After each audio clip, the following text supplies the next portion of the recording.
Yesaya pasal 18. Ucapan ilahi terhadap Ethiopia.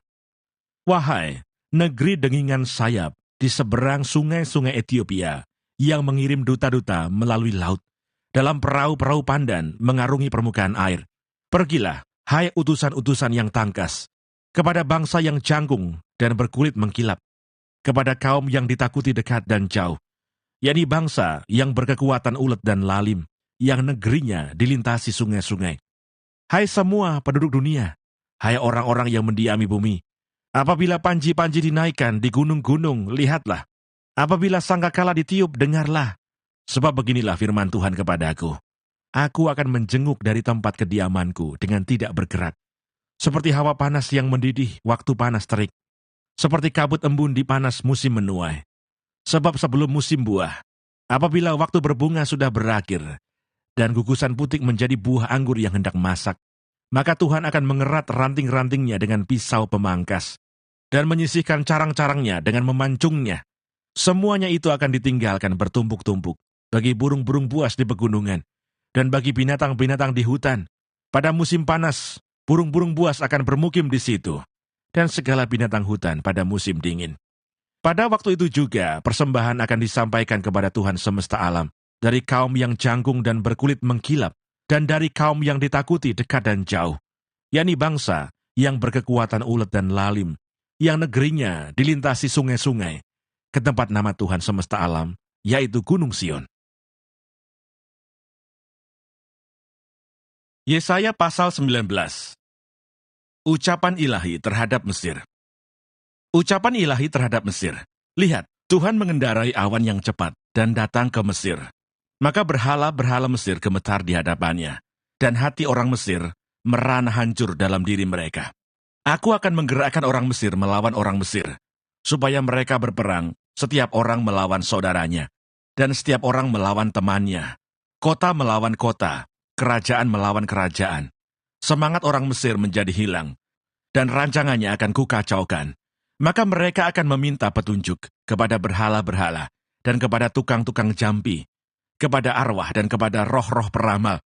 Aku akan menyerahkan orang Mesir ke dalam tangan seorang tuan yang kejam, dan seorang raja yang bengis akan memerintah mereka. Demikianlah firman Tuhan, Tuhan semesta alam. Air dari sungai Nil akan habis, dan sungai itu akan menjadi tohor dan kering, sehingga terusan-terusan akan berbau busuk, dan anak-anak sungai Nil akan menjadi dangkal dan tohor. Gelagah dan teberau akan mati rebah. Rumput di tepi sungai Nil dan seluruh tanah pesemaian pada sungai Nil akan menjadi kering, ditiup angin dan tidak ada lagi. Para nelayan akan mengadu dan berkabung, yaitu semua orang yang memancing di sungai Nil. Semua orang yang menjala di situ akan merana juga. Orang-orang yang mengolah lenan akan mendapat malu.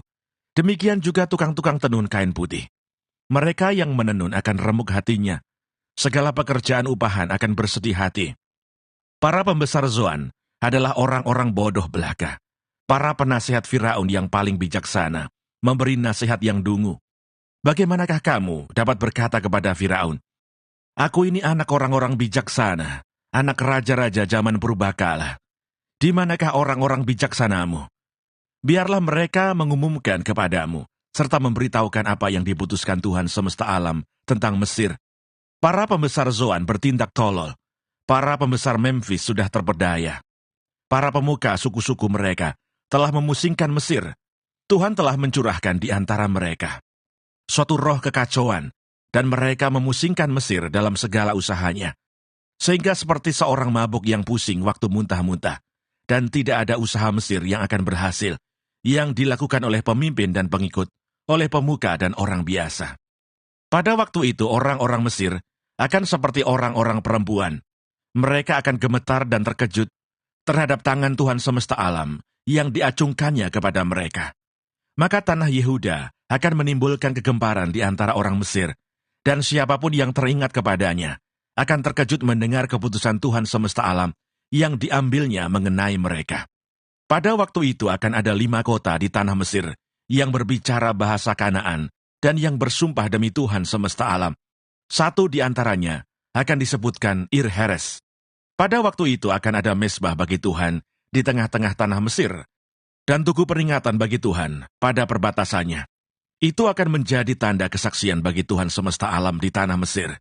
Apabila mereka berseru kepada Tuhan, oleh karena orang-orang penindas, maka Ia akan mengirim seorang juru selamat kepada mereka, yang akan berjuang dan akan melepaskan mereka. Tuhan akan menyatakan diri kepada orang Mesir, dan orang Mesir akan mengenal Tuhan pada waktu itu. Mereka akan beribadah dengan korban sembelihan dan korban sajian, dan mereka akan bernazar kepada Tuhan, serta membayar nazar itu. Tuhan akan menghajar orang Mesir, akan menghajar dan menyembuhkan, dan mereka akan berbalik kepada Tuhan, dan Ia akan mengabulkan doa mereka, serta menyembuhkan mereka.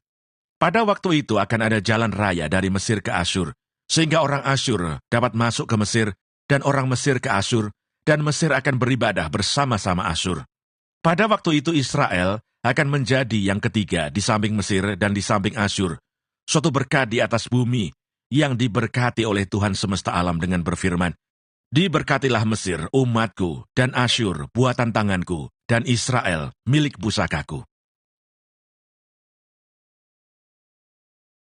Yesaya pasal 20.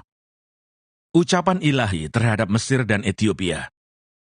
Pada tahun ketiga panglima yang dikirim oleh Sargon, Raja Asyur, tiba di Asdod, lalu memerangi dan merebutnya. Pada waktu itu berfirmanlah Tuhan melalui Yesaya bin Amos firman-Nya, "Pergilah dan bukalah kain kabung dari pinggangmu dan tanggalkanlah kasut dari kakimu." Lalu ia pun berbuat demikian. Maka berjalanlah ia telanjang dan tidak berkasut. Berfirmanlah Tuhan, "Seperti hambaku Yesaya berjalan telanjang dan tidak berkasut 3 tahun lamanya, sebagai tanda dan alamat terhadap Mesir dan terhadap Etiopia. Demikianlah Raja Asyur akan menggiring orang Mesir sebagai tawanan, dan orang Etiopia sebagai buangan, tua dan muda, telanjang dan tidak berkasut dengan pantatnya kelihatan. Suatu penghinaan bagi Mesir. Maka orang akan terkejut dan malu karena Etiopia, pokok pengharapan mereka, dan karena Mesir, kebanggaan mereka. Dan penduduk tanah pesisir ini akan berkata pada waktu itu, 'Lihat, beginilah nasib orang-orang yang kami harapkan. Kepada siapa kami melarikan diri minta pertolongan, supaya diselamatkan dari Raja Asyur? Bagaimana mungkin kami terluput?